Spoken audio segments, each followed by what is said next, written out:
Hi అండి అందరికీ welcome to Sai Pavani recipes. నేను మీ పావని. ఇవాళ మీకు నేను సింపుల్ వేలో మటన్ కర్రీని ఎలా తయారు చేసుకోవాలో చూపిస్తానండి.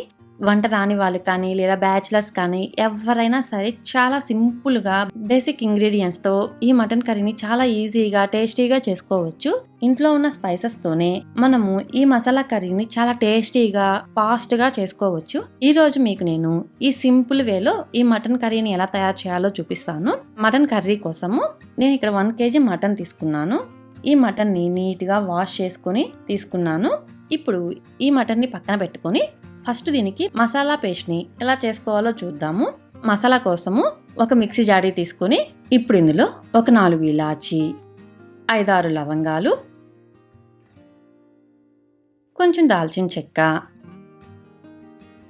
1 టేబుల్ స్పూన్ ధనియాలు, ఒక చిన్న వెండి కొబ్బరి ముక్క తీసుకొని దాన్ని ఇలా చిన్న ముక్కలుగా కట్ చేసుకుని వేసుకుంటున్నాను.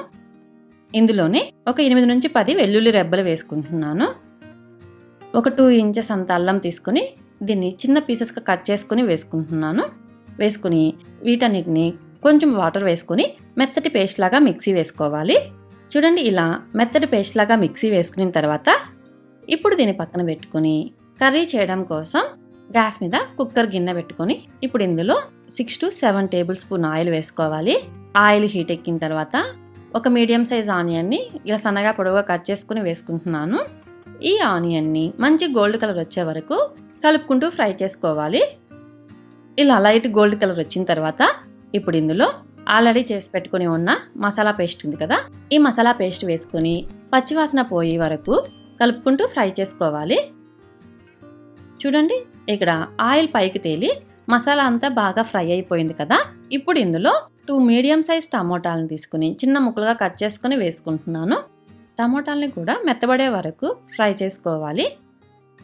ఇలా అన్నీ బాగా ఫ్రై అయిపోయిన తర్వాత ఇప్పుడు ఇందులో వాష్ చేసి పెట్టుకుని ఉన్న మటన్ ఉంది కదా, అది వేసుకొని ఇందులోనే 1.5 table spoon salt, 2 table spoon కారం, కొంచెం పసుపు, ఒక 2-3 పచ్చిమిర్చిని ఇలా సన్నగా పొడవుగా కట్ చేసుకుని వేసుకోవాలి. ఇందులోనే కొంచెం కరివేపాకు వేసుకుని అన్నిటినీ మిక్స్ అయ్యేలాగా కలుపుకోవాలి. ఇలా అన్నీ బాగా కలుపుకున్న తర్వాత ఇప్పుడు ఇందులో ఒక గ్లాస్ నిండుగా వాటర్ పోసుకొని బాగా కలుపుకోవాలి. ఇలా అన్నీ బాగా కలుపుకునేసిన తర్వాత ఇప్పుడు కుక్కర్ మూత పెట్టుకుని 5 నుంచి 6 విజిల్స్ వచ్చే వరకు కుక్ చేసుకోవాలి. మటన్ కొంచెం ఉడికేది లేట్ అవుతుంది కాబట్టి ఒక 5-6 విజిల్స్ రానివ్వాలండి. నేను ఇక్కడ 5 విజిల్స్ రానిచ్చిన తర్వాత గ్యాస్ స్టవ్ ఆఫ్ చేసుకుంటున్నాను. ఇప్పుడు దీన్ని పక్కన పెట్టుకుని విజిల్ అంతా పోనిచ్చుకోవాలి.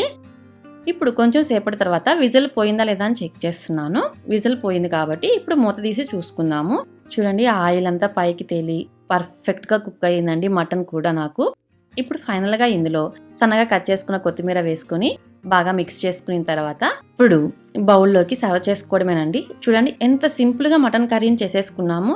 చాలా ఈజీగా చేసుకోవచ్చు. వంట రాని వాళ్ళు కానీ బ్యాచిలర్స్ కానీ ఎవరైనా సరే ఎటువంటి గరం మసాలాలు ఏమీ అవసరం లేకుండా ఇంట్లో ఉన్న స్పైసెస్తోనే ఫ్రెష్గా మసాలా పేస్ట్ని మనమే తయారు చేసుకొని ఈజీగా మటన్ కర్రీని చేసేసుకోవచ్చు. టేస్ట్ కూడా ఎక్సలెంట్గా ఉంటుంది. మీకు కనుక ఈ వీడియో నచ్చినట్లయితే లైక్ చేయండి, షేర్ చేయండి, సబ్స్క్రైబ్ చేయండి. మీకు నా నోటిఫికేషన్స్ ముందుగా రావాలి అంటే బెల్ ఐకాన్ని క్లిక్ చేయండి. మీరు ఇలాగే మటన్ కర్రీని ట్రై చేసి ఎలా వచ్చిందో కామెంట్ రూపంలో తెలపండి.